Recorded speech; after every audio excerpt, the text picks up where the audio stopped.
It's unrealistic for this development to increase the expectations in a remarkable same manner. However, you're qualified for anticipate a yearly update. In any case, a look at the spec sheet appears to show exceptionally unobtrusive changes for sure, and, surprisingly, a marginally more modest screen and battery. However, in spite of the absence of many significant equipment redesigns over its ancestor, does the Pixel 7 actually get it done where it is important with its equipment and its software? And could it make a decent update for you?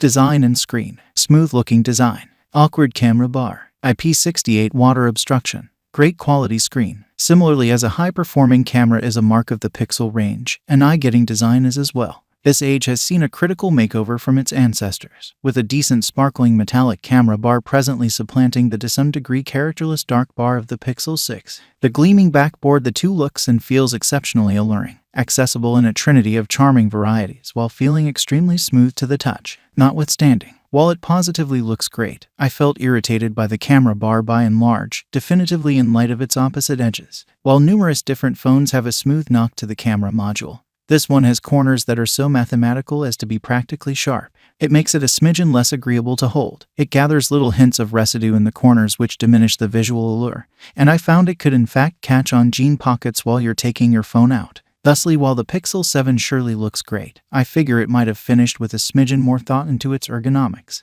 The AMOLED screen measures 6.3 inches and in this way is a touch bigger than the Samsung Galaxy S22 at 6.1 inches and the iPhone 14, yet it remains extremely simple to use with one hand. And the presentation is still bounty sufficiently large to watch recordings on and utilize your applications as ordinary. The goal of 1080 by 2400 is sharp at this size. The differentiation is areas of strength for extremely to its AMOLED tech, and it's sufficiently brilliant to have the option to be perused under direct daylight. One slight potential inadequacy is that its maximum invigorate rate is covered at 90 Hz, while many opponents, including the Pixel 7 Pro, have reached a revive pace of 120 Hz. This implies that it is less smooth while you're looking, as the presentation restores itself fundamentally less times each second.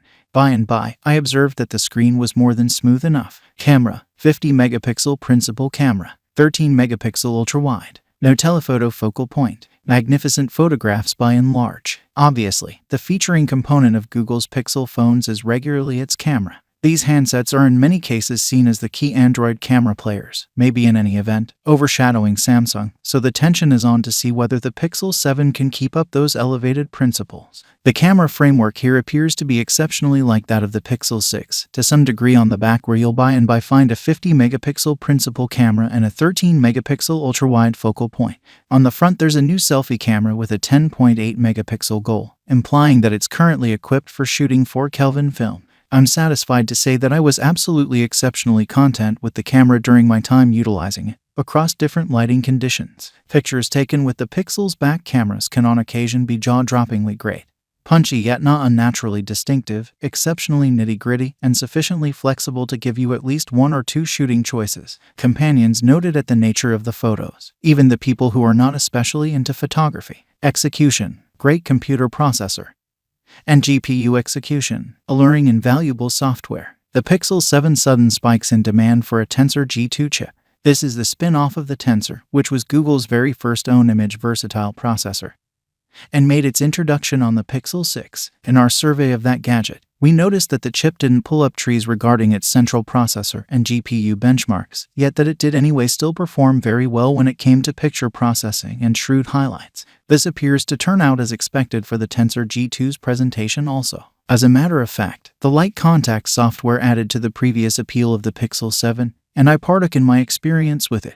You have the recognizable setup of Google applications here obviously, and there's little else other than. While pre-introduced voice recorder applications are seldom cause for festivity, the Pixel's one is especially great, and can decipher the sentences you talk into message. Despite the fact that there are many times a few errors to a great extent in the record, still an extremely supportive device permits you to look through accounts and review the outcomes considerably more without any problem. Battery duration: great perseverance, slow charging speeds. While the vast majority of us expect a couple of sound redesigns starting with one phone age then on to the next, for this situation your expectations could appear to be run. While the Pixel 6 had a 4614 mAh limit, its replacement offers simply 4355 mAh.